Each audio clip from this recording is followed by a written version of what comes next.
Olá, tudo bem? Eu sou a professora Luana Oliveira.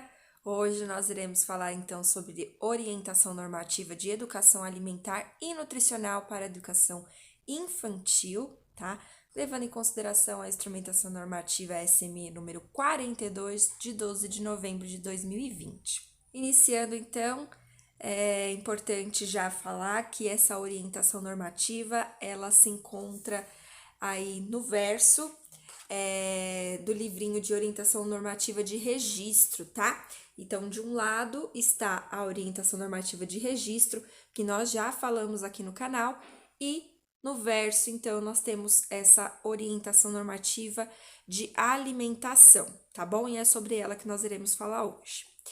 É importante falar, então, que em abril de 2019 reuniu-se um grupo como a divisão pedagógica da DIPED, as diretorias regionais de educação, equipes da DIE e da CODAI, tá bom? Então, houve aí uma necessidade muito grande, né, de estar falando sobre nutrição, sobre alimentação dentro dessas instituições públicas de educação infantil. Houve realmente essa necessidade, uma vez que o tema é muito amplo, muito rico e não se tinha muitos documentos ou materiais que pudessem aí deixar uma visão mais clara sobre o assunto, né? Então, em 2019 começou aí essa conversa, tá?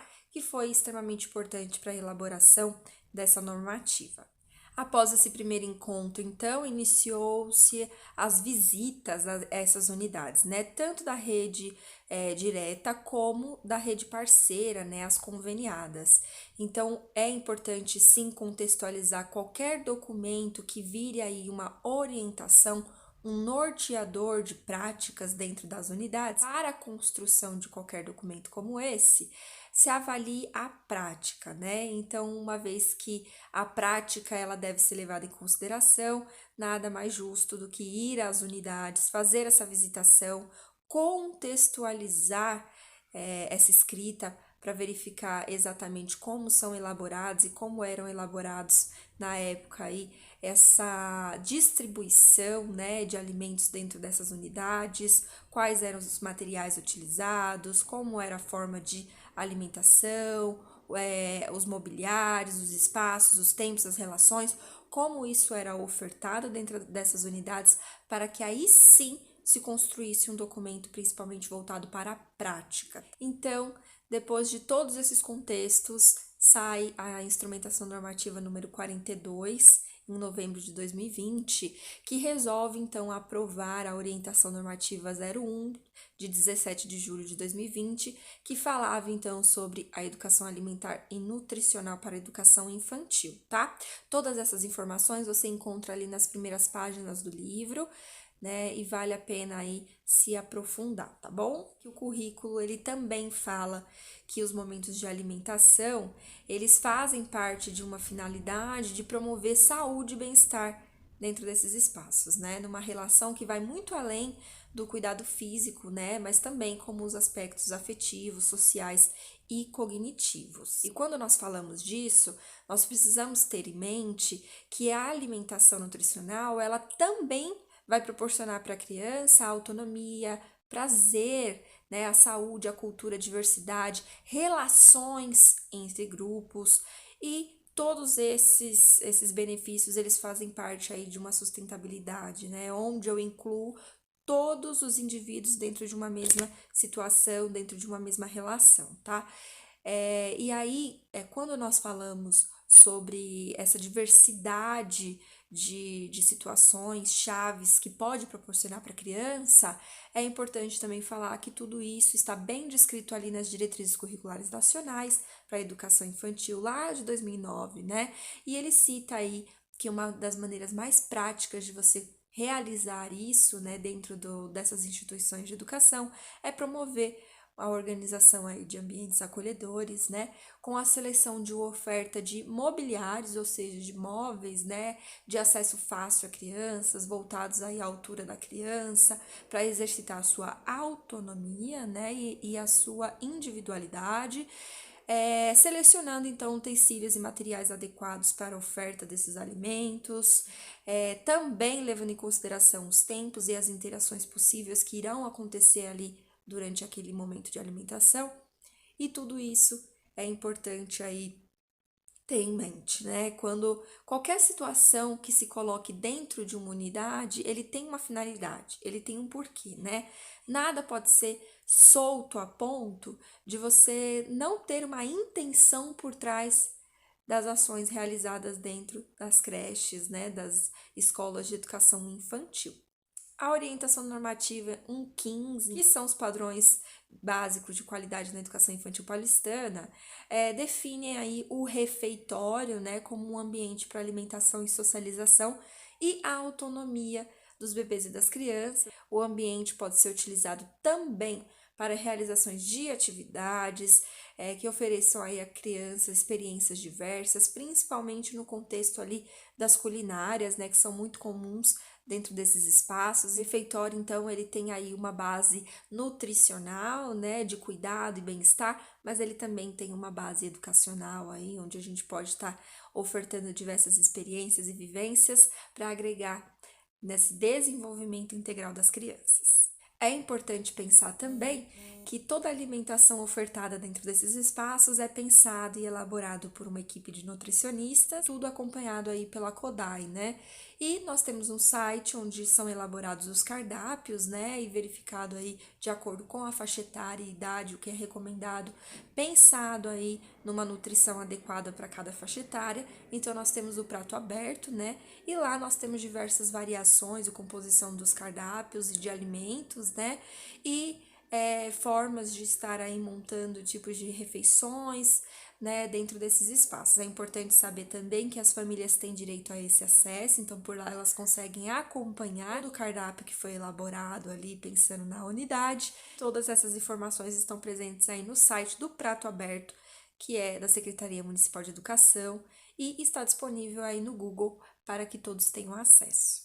Além de todos esses componentes, nós também temos aí o Guia Alimentar para a Educação Brasileira, pensando aí em menores de 2 anos, né? Esse documento ele foi colocado à disposição para nós educadores em 2019, com recomendações sobre alimentação e nutrição para essa faixa etária, tá?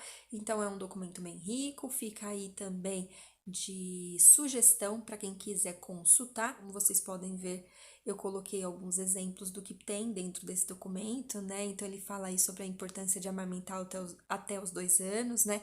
Ofertando somente leite materno até os 6 meses. A partir dos 6 meses, já o início da introdução alimentar, né? Das crianças. Fala aí sobre a importância também de ofertar alimentos bem naturais, né? Ou minimamente processados, né? Além do leite materno. E todos os benefícios que traz para o corpo da criança, oferecer também a comida amassada quando a criança começa a comer outros alimentos, né? E conforme vai se aumentando aí a faixa etária, também vai diminuindo essa questão do amassar, né? Fala sobre a importância de você não processar os alimentos, pensando já na questão da mastigação, do desenvolvimento da mastigação dos bebês e das crianças, né? A importância de não oferecer açúcar nem preparações ou produtos que contenham açúcar até a crianças de 2 anos. Então, esses aí são exemplos do que vocês podem estar encontrando dentro desse guia alimentar para crianças brasileiras aí menores de 2 anos, tá? E também está disponível em PDF no Google, tá bom? Ampliando ainda mais todos os contextos que são pensados dentro desses espaços de escola pública. Nós também temos o selo da campanha Sei Amigo do Peito, tá? Que é uma campanha aí promovida pela CODAI também, e é uma oportunidade aí de oferecer a essas mães um espaço acolhedor, onde elas se sintam bem acolhidas e recebidas, garantindo o direito da mãe, né, a estar indo na unidade, ofertar o leite materno à criança em todos os períodos de alimentação, tá? E aqui eu coloquei um exemplo para vocês de uma fala de uma mãe, retirada do currículo da cidade de 2019, lá na página 84, tá? Essa é a cena 14, e fala o seguinte: quando recebi a ligação do SEI com a notícia de que a vaga do meu filho de 9 meses estava disponível, preocupei-me em como manter a amamentação. Para mim, era fundamental que eu pudesse deixá-lo meio período na unidade e que eu pudesse amamentá-lo no horário da oferta do leite. No momento da matrícula, conversei com a coordenadora pedagógica, que me tranquilizou. Eu poderia ir à escola nos horários da alimentação para amamentar. Houve até uma preocupação sobre a minha preferência por um local, né, para fazer essa amamentação, mas preferi usar o espaço da entrada da escola. Na sala do meu filho, há outras mães que seguem amamentando seus filhos de mais de 1 ano. E acredito que a naturalidade com que a amamentação é tratada por lá ajuda a manutenção desse vínculo tão importante entre mãe e bebê. Então, como fala aí nessa cena, além de você ofertar essa opção, né, da mãe estar indo à unidade, realizar esse aleitamento materno, né, é importante também pensar num espaço adequado e acolhedor onde essa mãe pode sentar e amamentar a sua criança, né? Então você oferta um espaço, pode ser um local ali com uma poltrona, com uma cadeira, né?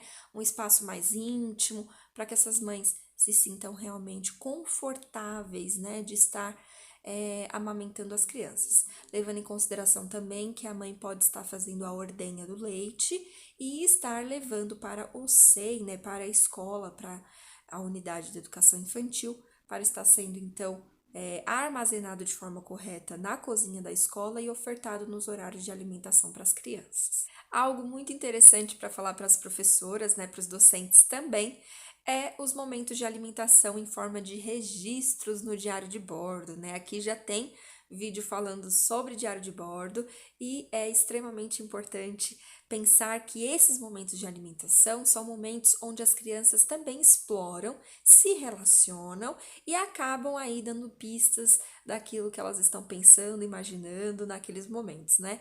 Então aí a importância do professor ter sempre um bloquinho de notas ali no jaleco, né, no bolso, para poder estar anotando essas falas, né? Então, conforme as crianças vão jogando falas ao longo ali da alimentação, nada mais justo do que o docente também estar atento aí, anotando aquilo que mais chamou atenção e colocando ali no diário de bordo para ser utilizado mais para frente ali nos relatórios descritivos da criança. Agora nós iremos falar um pouquinho sobre o preparo, né, e a apresentação dos alimentos. Como estou falando aí na tela, dizem que comemos com os olhos, né?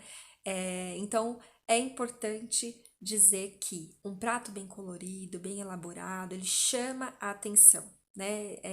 Não é difícil nós encontrarmos situações onde nós nos deparamos com as mães, né, os responsáveis que ficam aflitos, né, já ali nos primeiros dias de aula, porque a criança não aceita em casa verdura, legumes, saladas, né? Mas se surpreendem quando a professora ali, o educador, acaba falando, né, que a criança está comendo esses alimentos, né? Então, existe uma surpresa muito grande de alguns familiares, né, que ficam realmente extasiados, né, ao pensar que em casa a criança não come, mas na escola ela come, né? E quando nós pensamos o porquê que isso acontece, nada mais é das crianças estarem ali se relacionando, né? Então você pensa ali numa mesa com diversas crianças e nessa mesa ele observa outras crianças comendo, se alimentando e aceitando aí frutas e legumes. Vai sim acontecer um momento de curiosidade, onde ele vai querer experimentar, né? Ele vai querer também partir daquilo que o colega está fazendo. Então, é muito engraçado, né? É muito interessante observar como a criança, elas aprende de fato, elas nesses relacionamentos com o outro, né? E com o meio onde está inserido. Então, é muito interessante contextualizar, né, essas vivências e também pensando aí que o cardápio elaborado ali pelo prato aberto, que é o que nós já falamos de onde se tiram, né, os cardápios que são ofertados dentro desses espaços, eles são colocados ali ingredientes chaves para aquele dia, né? Porém, a forma de preparo vai muito da instituição, né, da escola. Então, mesmo você sabendo que aquele dia você vai ter um pão, né, para servir no café da manhã, um pão com manteiga, a forma de preparar esse pão com manteiga ela é muito diversa, né? E cada unidade pode ofertar de uma forma diferente, né?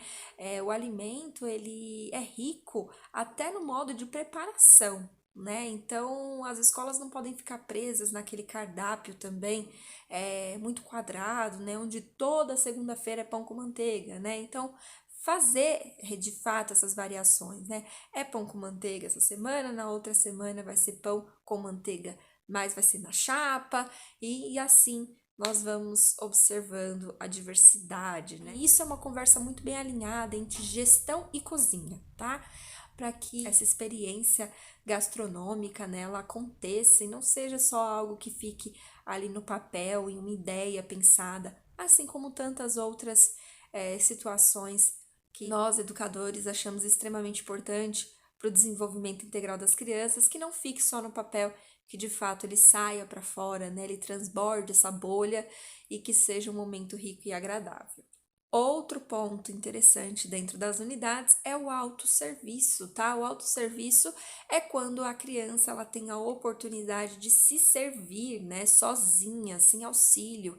E ali ela escolhe aquilo que é realmente comer, né? O seu desejo, a sua vontade, na quantidade que ela acha suficiente para ela, né? Então, o autosserviço, então, ele pode se apresentar de várias maneiras, como por exemplo, em travessas grandes em uma mesa, pequenas travessas em todas as mesas, como ocorre aí em práticas vivenciadas em casa e nos restaurantes, né? Todas essas ações, eles fazem parte de um desenvolvimento de autonomia, tá? É importante que a criança reconheça que ela tem desejos e que esses desejos também precisam ser atendidos, né? Ela é um ser pensante, atuante, então nada mais justo do que uma alimentação pensada aí para um ser crítico social. A oferta de água também está presente dentro da normativa de orientação de alimentação, tá? A garantia de água filtrada, ela é um direito da criança. E isso não é negociável. A criança tem direito de tomar água a hora que ela quiser, na quantidade que ela quiser, uma água limpa, filtrada, de qualidade, né? Então, todas as crianças elas precisam ter acesso às canecas e copos, e pensando principalmente no contexto de pandemia que nós estamos vivendo, esses materiais não podem ser compartilhados de forma alguma. Então, é importante que cada criança tenha a sua caneca, o seu copo, a sua garrafa, né? Com o nome etiquetado, sempre sendo feita a higienização desses copos para que não haja nenhum tipo de contaminação. Para crianças com dietas especiais, é importante aí uma comunicação muito atenta entre família e escola, tá? Uma vez que crianças com dietas especiais são crianças que merecem atenção redobrada, porque também pode ser uma questão de saúde e segurança. Então, ali já no ato da matrícula, é importante que a escola questione as famílias para saber quais tipos aí de questões alimentares a criança pode ter. Isso tudo você acha ali dentro da própria ficha de saúde. Fazemos com os pais ali, realizamos no ato da matrícula, né? Então, é importante saber, caso a criança tenha alguma necessidade de dieta especial, deve ser apresentado o laudo médico, para aí sim começarmos a pensar numa dieta para essa criança. Lembrando que as dietas devem ser sempre pensadas de forma que inclua a criança de forma ali que ela se sinta abraçada junto com as outras, né? Então, os cardápios devem ser parecidos, com a troca ou a substituição de alimentos que a criança não pode comer, mas de forma que ela não se sinta ali excluída ou diferente das outras, tudo bem? Esse vídeo de orientação normativa de alimentação será dividido em duas partes, tá? O livro ele tem 79 páginas, então é um assunto bem extenso. Então, nesse primeiro vídeo foi uma introdução ao tema, onde nós falamos aí mais focado sobre procedimentos e ferramentas que nós utilizamos nos preparos, antes do preparo, né? já pensando aí num contexto dentro da escola, mas no próximo vídeo nós iremos entrar de fato aí na alimentação enquanto prática social e pedagógica, tá bom? Então nós iremos falar aí da relação da alimentação entre escola e família, nós iremos falar também sobre as propostas de atividades referentes à alimentação, projetos, quais problemáticas trazem aí dentro de projetos mal elaborados dentro das unidades. Iremos aí realmente focar nessa prática social de fato, tá bom? Eu espero que vocês tenham gostado desse vídeo. Até a próxima!